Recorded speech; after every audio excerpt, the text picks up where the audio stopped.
সেকুলারিজমের রূপ কয়টা? একটা হচ্ছে সরাসরি নাস্তিকতা, সরাসরি তারা আপনার ধর্মের বিপক্ষে অবস্থান নেবে। আর দ্বিতীয় নাম্বার হচ্ছে পরোক্ষ নাস্তিকতা। এই পরোক্ষ নাস্তিকতা এটা দ্বীনের জন্য, ইসলামের জন্য বেশি ক্ষতিকর, কারণ ক্ষেত্র বিশেষ আপনারা এদেরকে মুসলিম মনে করেন।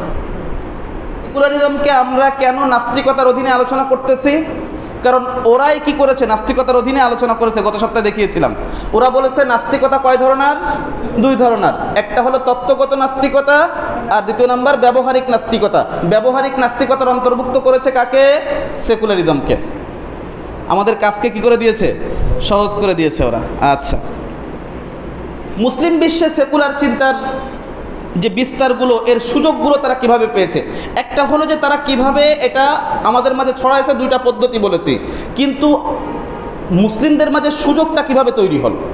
সুযোগ তো তৈরি হওয়ার কথা ছিল না, কারণ আপনি না ধর্ম মেনে চলেন, আপনি ধর্ম মেনে চলেন, আপনি ধর্মকে গোটা জীবনের জন্য গুরুত্বপূর্ণ মনে করেন।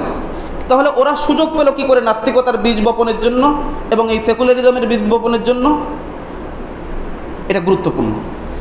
এরা সুযোগটা পেয়েছে, আমি যতগুলো কারণ পেয়েছি তার ভিতর মূল কারণ হলো যে দুইটা মাধ্যম। একটা হচ্ছে আমাদের জ্ঞানের অভাবের কারণে এই সুযোগটা তারা নিয়েছে। আমরা মুসলিম, ধর্মপ্রাণ মুসলিম, কিন্তু আমরা ধর্মীয় ব্যাপারে জ্ঞান অর্জন করি না, আমরা ধর্মের ব্যাপারে জ্ঞান অর্জন করতে চাই না, এই ব্যাপারে পড়াশোনা করতে চাই না। আমরা এগুলো চিন্তা করি যে এগুলো আলেমদের কাজ, আমার প্রয়োজন হলে আলেমদের থেকে শুনে নেব। কিন্তু নিজের ঈমান রক্ষার জন্য অন্তত যতটুকু দ্বীন শিক্ষা করা জরুরি, যেটাকে ফরজ করা হয়েছে, সেই ফরজ পরিমাণ জ্ঞান অর্জনটুকু আমরা করি না। তলাবুল ইলমি ফারিদাতুন আলা কুল্লি মুসলিম, এই হাদিসের অর্থ কি? জ্ঞান অর্জন করা প্রত্যেক মুমিনের জন্য, মুমিন নরনারীর জন্য ফরজ। এই হাদিসের অর্থ কি? অর্থাৎ জরুরিয়াতে দ্বীন, যা না হলে নয়। আপনি ফরজ বিধান সম্পাদন করতে পারবেন না যদি সেই সম্পর্কে জ্ঞান অর্জন না করেন। সুতরাং সলাতের মাসলা জানা আপনার জন্য জরুরি। আপনি যদি টাকাওয়ালা হন, পয়সাওয়ালা হন, তাহলে হজের খুঁটিনাটি বিষয়ে, জাকাতের খুঁটিনাটি বিষয়ে আপনার মাসলা অর্জন করা, জ্ঞান অর্জন করাটা জরুরি। কিন্তু যদি আপনার এই পর্যায়ে সম্পদ না থাকে বা এরকম না হয়, তাহলে আপনার জন্য এটা জরুরি। বুঝতে পেরেছেন? তাহলে আপনার ঈমান রক্ষার জন্য যেই পরিমাণ জ্ঞান জরুরি, সেই পরিমাণ জ্ঞান অর্জন করাটা আপনার জন্য ফরজ। এটা কোনো বিধাভেদ নাই, নারী হোক পুরুষ হোক, কোনো বিধাভেদ নাই, সকলের জন্য জ্ঞান অর্জন করাটা ফরজ। এই পর্যায়ের জ্ঞান, এই পর্যায়ের জ্ঞান নয় যে আপনার দ্বীনের সকল খুঁটিনাটি বিষয়ে জ্ঞান অর্জন করতে হবে। এইটা শরীয়তে ওই তলাবুল ইলমি ফারিদাতুন আলা কুল্লি মুসলিম, এখানে এইটা বলা হয় নাই যে খুঁটিনাটি সকল বিষয়ে আপনাকে জ্ঞান অর্জন করতে হবে। কিন্তু আপনার ঈমান রক্ষার জন্য লা বুদ্দা মিনহু, যেটা অতীব জরুরি, যেটা যা না হলে নয়, এমন পর্যায়ের যে বিষয় রয়েছে, সেই বিষয়ে অবশ্যই আপনাকে জ্ঞানী হতে হবে, অবশ্যই জ্ঞান অর্জন করতে হবে। এবং তার জন্য যত মাধ্যম প্রয়োজন, সেই মাধ্যম আপনাকে অবলম্বন করতে হবে, প্রয়োজনে সফর করতে হবে। আমাদের জ্ঞানহীনতা, এই সুযোগটা তারা গ্রহণ করেছিল। এইভাবে তারা আমাদের ভিতর কি করেছে? সেকুলারিজমকে ঢুকিয়েছে, ধর্মনিরপেক্ষ মতবাদকে ঢুকিয়েছে। আর দ্বিতীয় নম্বর হচ্ছে ওদের ওই যে প্রতারণামূলক উক্তি, ওই যে প্রতারণামূলক কথাবার্তা, এই সমস্ত প্রতারণামূলক কথাবার্তার মাধ্যমে তারা কি করেছে? আমাদেরকে ধোঁকা দিয়েছে। তবে এই জায়গাটায় তারা ধোঁকা দিতে পারে না তাদেরকে, যারা ধর্মের জ্ঞানে বা ধর্মকে যারা সর্বোচ্চ পর্যায়ে আসন দিয়েছে এবং দ্বীনকে যারা সর্বোচ্চ পর্যায়ে রেখেছে, দ্বীনের মূল্য বুঝেছে, এর গুরুত্ব বুঝেছে, এর শিক্ষাগুলো নিজেদের মাঝে ধারণ করেছে, পরিবারের মাঝে ধারণ করেছে, আল্লাহ তাআলা তাদেরকে রক্ষা করেছেন। কিন্তু বাকি সবাই এই সেকুলারিজমের এই অন্ধকার গলিতে প্রবেশ করেছে এবং এই চিন্তা চেতনাগুলো গ্রহণ করে ফেলেছে। আল্লাহ তাআলা এ দিকে আমাদেরকে হেফাজত করেন। এখানে গুরুত্বপূর্ণ কয়েকটা দিক রয়েছে। তা হলো যে এই ব্যাপারে আমাদের দৃষ্টিভঙ্গি কি হবে। আমরা সেকুলারিজমকে স্পষ্টভাবে কুফুর বলি এবং সেকুলারিজমে যারা বিশ্বাসী, আমরা এদেরকে মুসলিম মনে করি না, আমরা এদেরকে কাফের মনে করি। একজন ব্যক্তি একসঙ্গে সেকুলার, ধর্মনিরপেক্ষ মতবাদে বিশ্বাসী আবার মুসলিম, এটা শুধুমাত্র ওই কাল্পনিক জগতে সম্ভব, কিন্তু বাস্তবতায় সম্ভব না।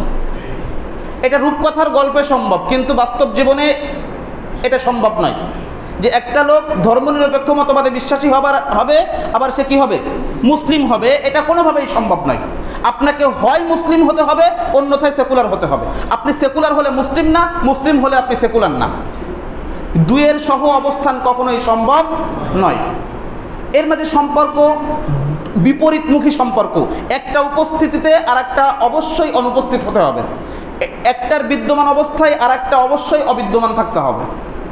দুইটা কখনো একসঙ্গে সহ অবস্থান করতে পারবে না। যদি কেউ সহ অবস্থান করার চেষ্টা করে, তাহলে ঈমান এবং কুফুরের দ্বন্দ্ব হলে সেখানে কুফুর প্রাধান্য পায়, আমরা তাকে কাফের হিসেবে সাব্যস্ত করব। অর্থাৎ আপনি রাষ্ট্রীয় জীবনে সেকুলার হবেন, আপনি সেকুলার আদর্শে বিশ্বাসী হবেন, সেকুলারিজম প্রতিষ্ঠার জন্য বা সেকুলারদের বক্তব্য অনুযায়ী আপনি বক্তব্য দিবেন, আবার মসজিদে এসে আপনি আল্লাহ বিল্লাহ করবেন, তাহলে আপনার ঈমান এবং কুফুরের মাঝে দ্বন্দ্ব সৃষ্টি হয়েছে। এখানে প্রাধান্য পাবে কি? কুফুর। ঈমান প্রাধান্য পাবে না, ঈমান প্রাধান্য পাবে না। কিন্তু ওটা যদি গোপন থাকে আর ধর্মটা যদি প্রকাশ্য হয়, সেকুলারিজম গোপন, ওটা তার চিন্তা চেতনাগুলো সে বাহিরে প্রকাশ করে না, যখন উভয়টাই প্রকাশ করতেছে তখন কুফুর এইভাবে প্রাধান্য পাবে। কিন্তু যদি তার ধর্মীয় দিকগুলো স্পষ্ট, কিন্তু কুফুর, এই যে সেকুলারিজম, এটা সে মনে মনে লালন করে, ধর্মনিরপেক্ষ মতবাদ সে মনে মনে লালন করে, তাহলে তার ব্যাপারে হুকুম কি? সে বাহ্যিকভাবে আমরা তার সাথে মুসলিমের মতো আচরণ করব, কিন্তু আল্লাহ তার সাথে আচরণ করবেন তার অন্তর অনুযায়ী। আমরা বাহ্যিকভাবে তার সাথে কি করব? মুসলিমদের গোরস্থানে তাকে দাফনও করব। কিন্তু কারোর যদি সেকুলারিজমটা প্রকাশ্য হয়, আবার বলছি, কারোর যদি সেকুলারিজমটা প্রকাশ্য হয়, যতই ধর্মীয় দিকগুলো তার ভিতর থাক না কেন, সে যদি সেকুলার আদর্শে বিশ্বাসী হয় এবং মনে করে যে ধর্ম মানুষের ব্যক্তি জীবনে, সামাজিক জীবনে, পারিবারিক জীবনে, রাষ্ট্রীয় জীবনে ধর্মের কোনো গুরুত্ব নাই, এগুলো অপ্রাসঙ্গিক, এমনটা যদি কেউ মনে করে, সে মুসলিম নয়, সে মুসলিম নয়, সে মুসলিম নয়।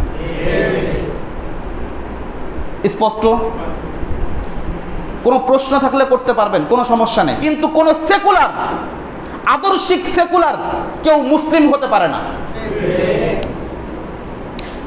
সে মসজিদ তৈরি করতে পারে, সে মসজিদের সভাপতি হতে পারে, কিন্তু মুসলিম না। তার দ্বারা দ্বীনের অনেক উপকার হতে পারে, ধর্মের অনেক উপকার হতে পারে।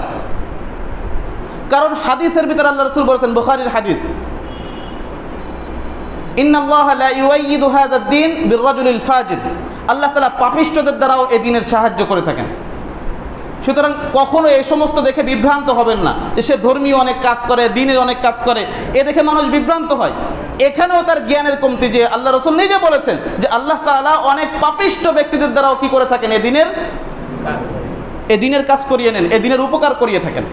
সুতরাং এটা দেখে আপনার বিভ্রান্ত হওয়ার কোনো দরকার নাই। ইসলামের অবস্থান, উদখুলু ফিস সিলমি কাফা, ইসলামে পরিপূর্ণভাবে প্রবেশ করো, ইসলামে পরিপূর্ণভাবে প্রবেশ করো। ইসলামে প্রবেশ করেছো মানে হচ্ছে অন্য যত মতবাদ, অন্য যত চিন্তা, অন্য যত তন্ত্র মন্ত্র যা কিছু আছে সব কিছুকে ঝেঁটিয়ে বিদায় করতে হবে। বিদায় করে একমাত্র আল্লাহর দেওয়া এই পূর্ণাঙ্গ দ্বীনকে মনে প্রাণে গ্রহণ করতে হবে। যদি গ্রহণ করো তাহলে তুমি কামিল মুমিন হতে পারবে, মুসলিম হতে পারবে, অন্যথায় তুমি ইসলামে পরিপূর্ণভাবে প্রবেশ করতে পারো নাই। বলতে পারেন এত জোর দিয়ে এই কথাটা কি করে বললেন? আল্লাহ তাআলা অন্য আয়াতে বলেছেন, আগের আয়াত সূরা আল বাকারার আয়াত নাম্বার 208। এরপরে আল্লাহ তাআলা অন্য আরেকটা আয়াতে বলেছেন, যেটা সূরা আল বাকারার আয়াত নাম্বার 85। সেখানে আল্লাহ একদমই ক্লিয়ার করে দিয়েছেন। আল্লাহ বলছেন, আফাতুমিনুনা বিবাযিল কিতাব ওয়া তাকফুরুনা বিবাযি, তোমরা কি কিতাবের কিছু মানবা আর কিছুকে অস্বীকার করবা? ব্যক্তি জীবনে ইসলাম মানি। দেখেন বর্তমান সেকুলার দুনিয়া, মুসলিম অধ্যুষিত অঞ্চলগুলোর অধিকাংশ যা দিয়ে চলতেছে, শরিয়া দিয়ে কি চলতেছে? শরিয়া দিয়ে চলতেছে। শরিয়া দিয়ে কেন চলতেছে না? আপনাদের কাছে একটা মৌলিক প্রশ্ন করি। একজন মুসলিম মাত্রই তো সে এই বিশ্বাস রাখে যে ইসলামে আল্লাহ তাআলা যে বিধান দিয়েছেন এবং ইসলামী যে শরিয়া দিয়েছেন, এই শরিয়া এর থেকে উত্তম বা এর সমপর্যায়ের অন্য কোনো বিধান দুনিয়ার মানুষ দিতে পারে নাই, পারবে না। আচ্ছা, এই চিন্তা ছাড়া কেউ কি মুসলিম হতে পারে? কেউ যদি মনে করে যে অমুকের বিধান বা ওই মতবাদের বিধানগুলো ইসলামের থেকে শ্রেষ্ঠ না হলেও তার সমপর্যায়ে, এটা কি তার ঈমান ভঙ্গের কারণ নয়? এটা ঈমান ভঙ্গের একটা কারণ। যে যদি কেউ অন্য কোনো চিন্তাকে, অন্য কোনো তন্ত্রমন্ত্রকে ইসলামের সমপর্যায়েও, ইসলাম থেকে শ্রেষ্ঠ না, সমপর্যায়ে মনে করে, তাও সে মুসলিম থাকে না, এটা ঈমান ভঙ্গের একটা কারণ। যদিও এ জাতি অজুভঙ্গের কারণগুলো গুরুত্বের সাথে পড়লেও ঈমান ভঙ্গের কারণ পড়ে না, ঈমান ভঙ্গের কারণ জানার চেষ্টা করে না। অথচ অজু ভাঙলে শুধু নামাজ হবে না, ঈমান ভাঙলে ও অজু করলেও নামাজ হবে না।